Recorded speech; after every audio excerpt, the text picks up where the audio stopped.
Vous avez appris. Eh bien, moi, je vous dis. C'est l'évangile d'aujourd'hui que vous venez d'écouter. Vous avez appris.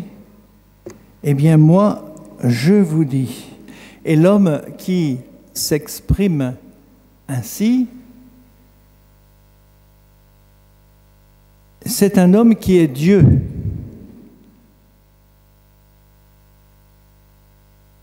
Vous vous rappelez qu'à la fête de l'Annonciation, nous entendons « Et le Verbe s'est fait chair, et verbum caro factum est ». Celui qui parle aujourd'hui, qui dit « Moi, je vous dis », c'est lui. Or, ce que Jésus commande, vous l'avez bien entendu, c'est tout simplement plus que difficile, même impossible à l'homme. Il nous dit « Soyez parfaits, comme votre Père céleste est parfait ». Alors on se dit « Ben oui, mais moi je ne suis pas parfait. D'ailleurs, vous n'avez qu'à demander à ma femme ce qu'elle en pense. Vous demandez à mon mari, il vous dira voilà, il y a encore des petits trucs à remettre au point. » Mais ce n'est pas du tout de cet ordre-là. Ce n'est pas de cet ordre-là. Ce n'est pas la perfection qu'on imagine. Regardez par exemple la nature. Vous avez tous vu un rouge-gorge. Quand on fait un jardin, il vient se percher sur la brouette. Il est parfait, le rouge-gorge. Il est parfait. Les plumages, les petites pattes, le petit bec, la gorge qui chante des chants si merveilleux alors qu'il est tout petit. Parfait. Regardez une souris. Oh, vous n'aimez pas les souris. Mais les souris, ce sont des petits animaux merveilleux, parfaits. Ils sont parfaits en leur espèce. Regardez une fleur d'aubépine, par exemple. Elle est tellement jolie, on dirait qu'elle est créée par un grand joaillier, par un créateur d'orfèvrerie. Elle est parfaite selon son espèce. Ou bien, si vous aimez la mer, prenez un maquereau, vous pêchez un maquereau, les enfants, vous avez peut-être pêché des maquereaux ou des sardines, vous les regardez, mais c'est une merveille. Les couleurs, les irisations des écailles. Des peintres comme Chardin ont trouvé ça tellement beau qu'ils ont essayé de le rendre. Le maquereau, il est parfait selon son espèce.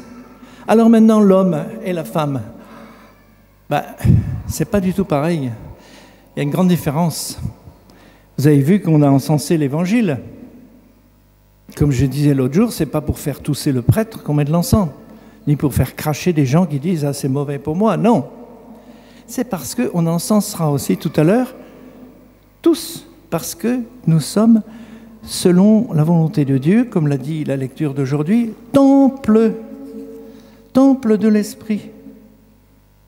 Hein, c'est aujourd'hui qu'on a entendu ça. Hein.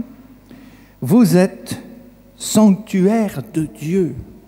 Sanctuaire de Dieu. Il n'a pas dit ça du rouge-gorge, il n'a pas dit ça de la souris, il n'a pas dit ça de l'aubépine, il n'a pas dit ça du maquereau. Non. Mais vous êtes.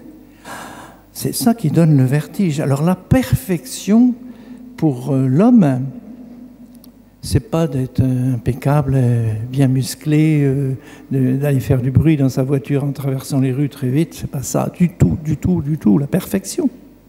La perfection, c'est d'être comme le Père, c'est-à-dire ressembler à Dieu qui est amour et qui pardonne. C'est pour ça que ça nous semble tellement difficile. C'est le contraire de ce qui est naturel. On vous a appris œil pour œil, dent pour dent. Eh bien moi je vous dis, aimez vos ennemis. Ce n'est pas naturel. C'est même fou. C'est même fou. Saint Paul le dit aussi aujourd'hui. Quelqu'un parmi vous pense être sage à la manière d'ici-bas, qu'il devienne fou pour devenir sage. Eh oui, Paul, qui a été un persécuteur des adeptes de Jésus, qui les a traînés en prison, il est devenu Saint Paul, il sait ce qu'il dit. Il faut devenir fou pour accéder au royaume de Dieu. Autrefois, longtemps avant Jésus, à Moïse, Dieu avait ordonné de dire aux fils d'Israël, c'est la lecture d'aujourd'hui, « Soyez saints ». Le Seigneur parle à Moïse. Tu leur diras, soyez saints, car moi, le Seigneur votre Dieu, je suis saint. Voilà. Soyez saints. Et Jésus reprend, soyez parfaits comme Dieu. Et cela étant tellement au-dessus de notre nature, surnaturelle, nous en serons rendus capables par la force de Dieu uniquement, puisque c'est lui qui nous commande. Et donc, à nous, quelle est la part? La part qui nous revient, eh bien, c'est de décider de vouloir le bien de l'autre que je n'aime pas naturellement. Vous vous rappelez tous de cet merveilleux exemple de Thérèse de Lisieux. Les enfants, là, les jeunes filles, vous savez, hein, Thérèse de Lisieux, elle était enfermée avec des bonnes sœurs, toujours les mêmes, tous les matins, tous les soirs, toute la journée, enfermée avec une vingtaine de sœurs. Eh bien, il y en avait une qui lui tapait sur les nerfs à tel point que la pauvre petite Thérèse, elle en avait des sueurs le long du dos. Quand vous dites à quelqu'un « il me fait suer », ben c'est ça. Il me fait suer. Et elle a réussi à aimer cette bonne sœur, lui faire des sourires, à tel point que quand Thérèse est morte, la vieille bonne sœur horripilante, qui l'avait énervée toute sa vie, a dit avec grande candeur « j'étais sa favorite ». Eh bien oui. Alors des gens vont dire c'est hypocrite. Non, pas du tout. C'est pas du tout de l'hypocrisie, c'est que Thérèse a appliqué la parole. Aimer, c'est aller au-delà de ce que je ressens. Alors voilà, c'est à nous de décider d'aller vers telle personne qu'on n'aime pas, qui nous a fait des méchancetés, qui a déblatéré, qui nous a humiliés. Allez lui pardonner et aussi demander pardon à d'autres. Ça devient, c'est que l'impossible humain, va devenir la réalité. Il va advenir par notre vouloir, par notre détermination. Oui, je crois, mon Dieu, que tu vas me rendre capable de faire ce choix-là. Je crois que tu vas me rendre capable. Hein, c'est trop difficile au niveau humain et Jésus vient pour ça, justement. Et il nous le raconte très bien, Jésus, dans cet magnifique exemple qu'il a pris et qu'on doit toujours se rappeler, nous. Si par exemple des gens aussi vieux que moi se souviennent que le bon Dieu, il est terrible, hein, qu'on a ce qu'on appelle des relents de jansénisme.